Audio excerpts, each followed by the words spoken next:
जय श्री कृष्णा फ्रेंड्स, राधे राधे। कैसे हैं आप लोग? आशा करती हूँ आप लोग स्वस्थ होंगे, मस्त होंगे। हमारे कन्हैया जी चैनल में आप सभी का बहुत बहुत स्वागत है। तो फ्रेंड्स, आज की वीडियो में हम आपको मोहिनी एकादशी की सरल पूजा विधि बताएंगे और साथ ही बताएंगे कि लड्डू गोपाल की पूजा कैसे करनी चाहिए और उनको भोग क्या लगाना चाहिए, उनका श्रृंगार कैसे करें। तो फ्रेंड्स, वीडियो में बने रहिएगा। तो यहाँ पे सबसे पहले हम अपने ठाकुर जी को कराना है स्नान। सबसे पहले तो आप स्नान कराते समय आप पंचामृत से स्नान करा सकते हैं, आप गुलाब जल डाल सकते हैं, आप खाली जल से ना स्नान कराएं। आप गंगा जल भी ले सकते हैं, अगर अवेलेबल नहीं है तो आप तुलसी जल डाल लीजिए और ऐसे खाली जल से स्नान ना कराएं।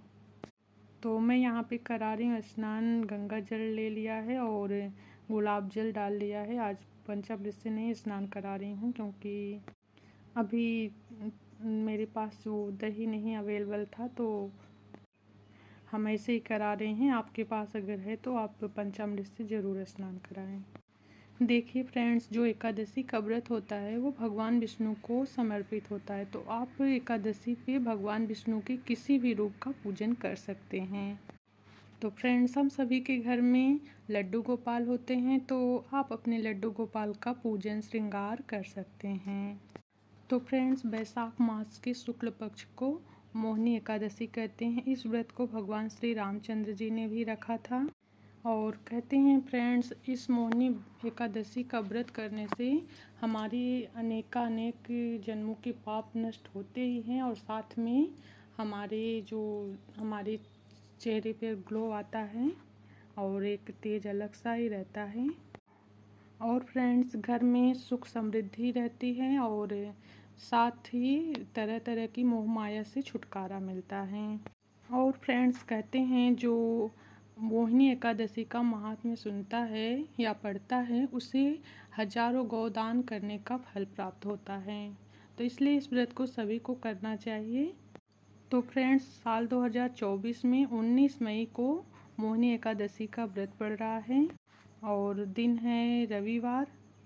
तो फ्रेंड्स, अगर आज आप चाहें तो अपने ठाकुर जी को, अपने कान्हा को मोहिनी का रूप दे सकते हैं, पर हम उनका श्रृंगार कर रहे हैं ऐसा कि कान्हा के मतलब ऐसे लड्डू गोपाल का ही कर रहे हैं, राधा रूप का, सॉरी मतलब आप मोहिनी का दे सकते हैं, मोहिनी का रूप। तो हम ऐसे ही श्रृंगार कर रहे हैं जिसको देखकर हमारे प्रभु जी को देख के किसी का भी मन मोह लेंगे।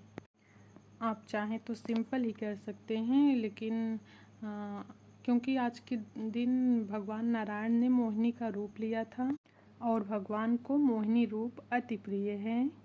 और हमारे कान्हा जी को, हमारे लड्डू गोपाल जी को तो सजना संवरना कितना पसंद है, ये तो सभी जानते हैं।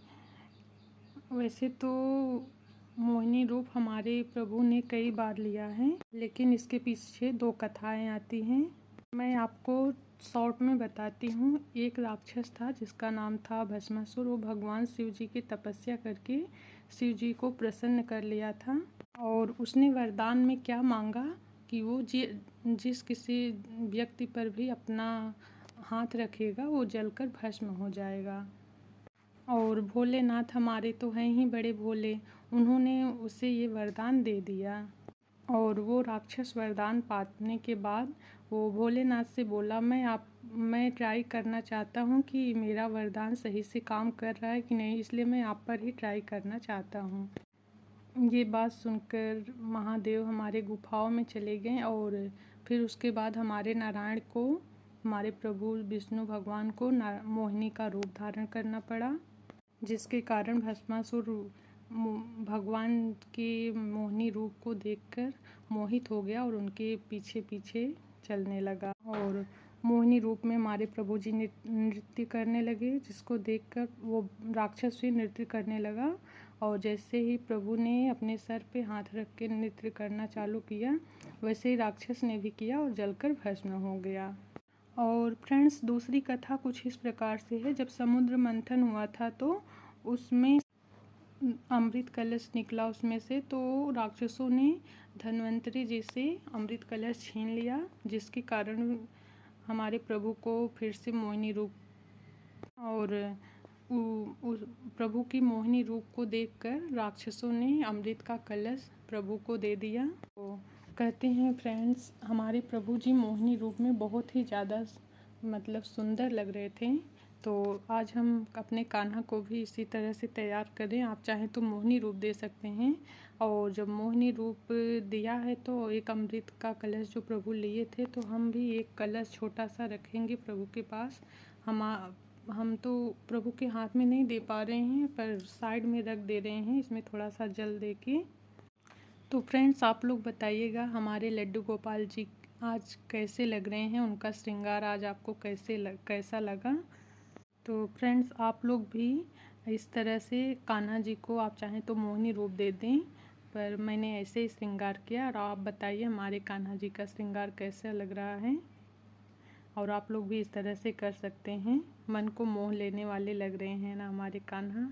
तो फ्रेंड्स, आप एकादशी वाले दिन सुबह ब्रह्म मुहूर्त में उठ के पूजन पाठ करें, और गणेश जी की पूजन करें, और जो आपने ठाकुर जी को कलश दिया है उसमें तुलसी दल ज़रूर डालिए, और वो भक्ति रूपी अमृत समझ के अपने जितने घर में सदस्य हैं सभी को थोड़ा थोड़ा पिलाइए, और प्रभु से विनती करें कि हमारी भक्ति अमर हो जाए प्रभु, और इसमें संकल्प ज़रूर लें। तो फ्रेंड्स, हमने पूजन कर लिया है, आप लोग भी इस प्रकार से कर सकते हैं। और कान्हा जी को आप ठंडे चीज़ों का भोग लगाइए, जैसे कि मैंने यहाँ पे खीरा का भोग लगा दिया है, और आम का रस बना के रखा है, अभी थोड़ा ठंडा हो जाएगा उसके बाद वो भी भोग लगाएंगे। और आप तरबूज, खरबूज, केला वगैरह कुछ भी मतलब भोग लगा सकते हैं। आज के दिन फ्रूट्स का ही भोग लगाना चाहिए, और आप लोग इस प्रकार से पूजन कर सकते हैं। और हाँ फ्रेंड्स, इस दिन कथा ज़रूर सुननी चाहिए, मोहिनी एकादशी व्रत कथा ज़रूर सुने, क्योंकि सुनने मात्र से ही आपके सारे कार्य सिद्ध होंगे। तो फ्रेंड्स, आज की वीडियो कैसी लगी कमेंट में बताना। जय श्री कृष्णा, राधे राधे।